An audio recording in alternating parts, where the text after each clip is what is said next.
ជួតឆ្លូវនឹងខាលអាយុប៉ុន្មានទើបអាចក្លាយជាអ្នកមាន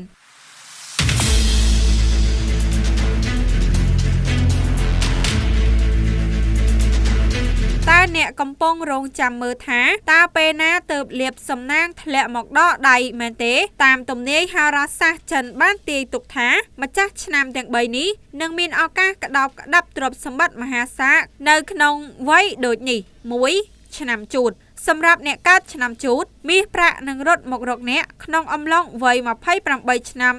36ឆ្នាំនិង43ឆ្នាំនេះគឺជាមាសពាក់កណ្ដាលជីវិតដែលអ្នកនឹងត្រូវជួបឱកាសធំៗក្នុងមុខជំនួញឬការងារប្រសិនបើអ្នកចេះចាប់យកឱកាសទាំងនេះអ្នកនឹងអាចសន្សំទ្រព្យសម្បត្តិបានយ៉ាងច្រើនលើសលប់រស់នៅក្នុងជីវភាពយ៉ាងហ៊ឺហា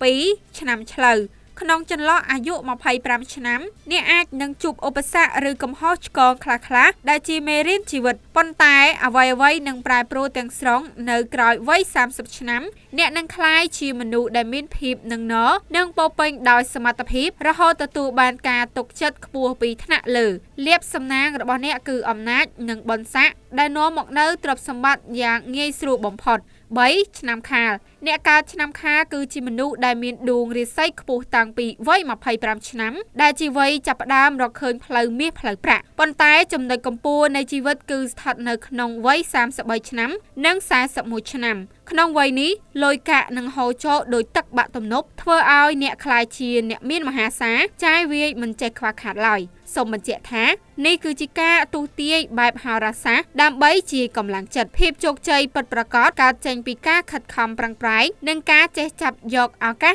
របស់អ្នក